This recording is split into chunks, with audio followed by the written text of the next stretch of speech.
This is a true story. 4 divers finished their dive at the bottom of the sea. After returning to the ship, they realized that one person was missing. However, what was unexpected was that when the rescue team found the missing person underwater, they discovered a knife stuck in his chest. How could someone who simply went missing at the bottom of the sea suddenly be stabbed? This incident happened on the evening of September 10th, 2002 in Croatia. At that time, 5 people had decided to go diving in the sea. Someone mentioned there was an underwater cave and suggested they explore it together.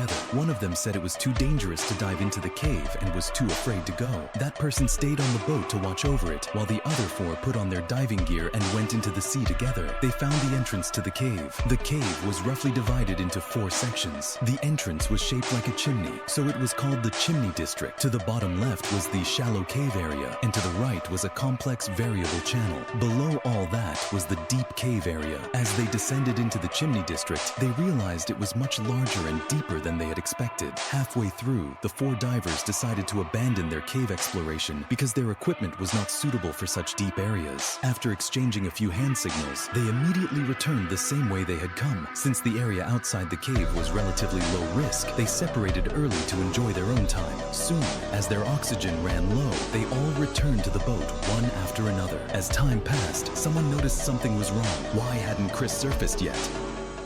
Someone realized something was wrong. Why hadn't Chris surfaced yet? Based on the time projection, his oxygen tank should have run out by now. 2 more experienced divers replaced their oxygen tanks with fresh ones and went to look for Chris. They searched around outside the cave, but found no trace of him. Returning to the boat, they decided to bring the guide rope and go deeper into the cave to check it out. At this point, they suspected that Chris might have sneaked back into the cave to explore. With the guide rope, they weren't afraid of getting lost inside. They descended from the Chimney District down to the shallow cave area. It was vast and dark, making it difficult to search. After thoroughly scanning the area, they still found no sign of Chris, so they decided to check the deep cave area. However, as soon as they entered the passage leading to the deep cave area, they felt a chilling sensation run down their spines. The passage was complex, chaotic like a maze, and it extended too deep. With their oxygen running low, they realized it was too dangerous to continue. They returned to the boat and called the police for help. Over the phone, the police advised them not to continue searching and to wait for professional divers to arrive. It wasn't until after 6 a.m. that the police finally showed up, but things took an even worse turn. The 2 officers who arrived did not seem very experienced. Their diving equipment was not even as complete as that of the divers on the boat. The police had to borrow some equipment from them before diving down to search for Chris. The group waited on the boat for over an hour until finally one officer resurfaced with bad news. First, they had not found Chris, and judging by the officer's physical condition, he must have ascended too quickly and developed decompression sickness. He was immediately rushed to the hospital, but what followed was even more tragic. Another hour passed, and the second officer still hadn't surfaced. They called the police again.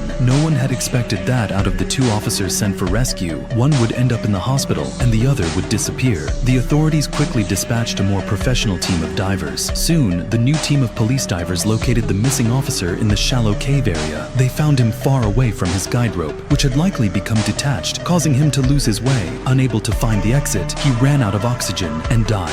Chris was found in the deepest part of the deep cave area, but what was even more shocking, he had a knife lodged in his body. It didn't look like he had drowned, it looked like he had been murdered. The police took all 4 divers who had gone diving together into custody and interrogated them one by one. They also subjected them to lie detector tests. It turned out that when 2 of them were questioned about a particularly sensitive topic, their neural reflexes showed abnormalities. However, lie detectors can only assist in investigations and cannot be used as evidence. Therefore, the 2 were listed as key suspects by the police. Meanwhile, another officer started reviewing the 5 divers' depth recorders. When diving, they each wore a device that recorded their real-time depth. According to the data, Chris had been descending continuously from the beginning. He paused for a while in the chimney area, just like the other 4 divers. Their depth records were identical up to this point. Then, when the group signaled each other to head back, the other 3 divers failed to notice that Chris had not followed them. Instead, he swam directly downward without his companion's knowledge. At about 40 meters deep, he slowed down. At this point, he was likely searching for a passage in the vivid zone. Fortunately, he managed to reach the area and ventured into its deepest this section. However, after reaching that point, he immediately tried to swim back. But about 35 meters into his return journey, his movements became erratic, going up and down repeatedly. This lasted for half an hour, suggesting that he was struggling to find his way out. One of the investigators speculated that Chris must have gotten lost because this depth was where the cave's complex passage system began. He later remained motionless at a depth of 40 meters for 10 minutes. What he was thinking or doing during this time, no one knows. What is certain is that this was when he was stabbed. Afterward, he sank straight down.